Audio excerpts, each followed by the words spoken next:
So ayun nga guys, so medyo kumalma na panahon.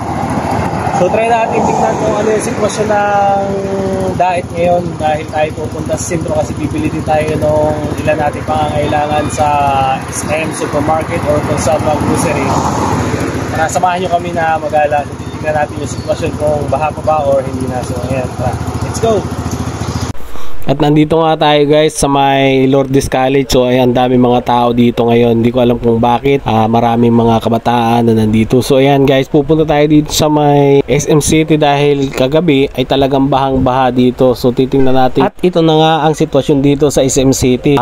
Wala nang baha at gumaganda pa lang ang panahon. So ayan, nakikita ninyo, napakaganda na nga ng daan. Wala na talaga ditong baha at nakikita nyo yung mga tricycle driver, talagang sila ay okay nang mamasada dito kasi hindi nalulubo ang kanilang mga tricycle. At pala dun sa ating mga kababayan na nabasa ng cellphone, lahat ng gadget na nabasa at gusto nyong ipaayos sa pinagkakatiwalaan, ay wag na kayong mag-atubili na i-message ang may-ari ng GRS Gadget Repair Specialist na pagmamay-ari ni na Marjan Rico at ni Gemma Lara. Dinaanan din namin nga dito ang tulay dito sa Dait. To, nakita natin ito kagabi sa mga vlog ng mga vlogger dito sa Dait na talagang halos umapaw, pero ngayon makikita natin ang sitwasyon dito na talagang mababa na ang tubig. So makikita natin dito na talagang okay na, marami na din dito ang namimingwit. So ayan, baka maraming huli na sila. So, nakikita ninyo, mamatyaga silang mamingwit kasi pagka ganitong bagong baha, marami talaga ang pwede nilang mahuli ditong isda.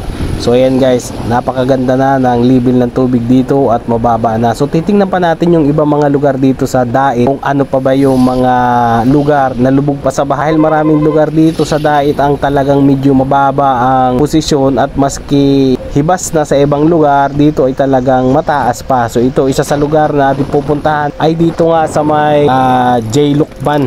Ito sa malapit dito sa may Etcetera. Talagang hindi pa ito madaanan guys na mga motorista dahil napakataas pa ng tubig dito. Ayan, yung inyong nakikita para pa rin dagat, pero sa ibang mga lugar ay talagang mababa ng tubig, pero dito hindi pa rin madaanan ng motor kasi mataas pa, malalim pa, baka malubog ang ating motor. At sinubukan nga din natin dumaan dito sa may tapat ng State College kasi kagabi talagang bahang-baha dito. So titingnan natin kung kaya na bang makaraan dito ng ating motor. Kaya ayan, sinubukan ko kung lulubog ako or hindi.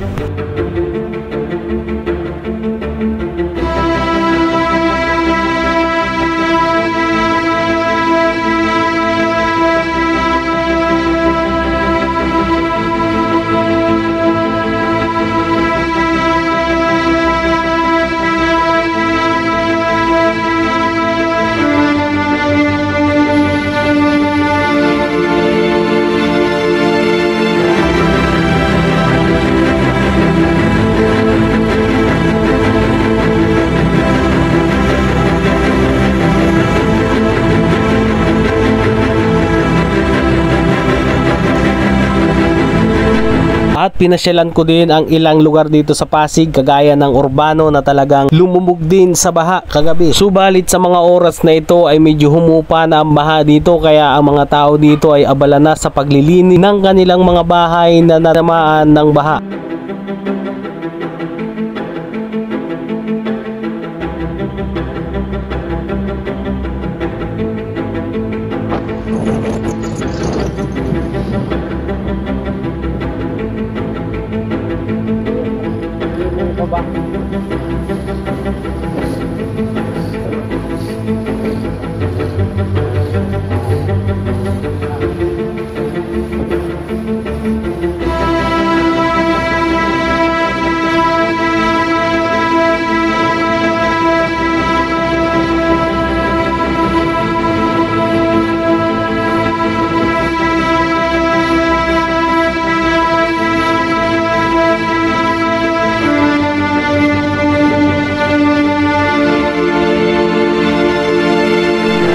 At dahil nga tayo ay nakaikot na sa Dait, sa ilang lugar sa Dait, ay tayo muna ay pupunta dito sa SM Supermarket para bilhin natin yung ibang pangangailangan ni Papa dahil hindi siya pwedeng kumain na kanin na natural, kaya bibili natin sa kanya yung brown rice. Yun ang para sa kanya at yun ang hindi nakakapataas ng blood sugar. Ayan guys, nandito na tayo sa City Dait dahil tayo ay mamimili ng kaunting grocery, kaya ayan, samahan niyo ako. Tara, let's go.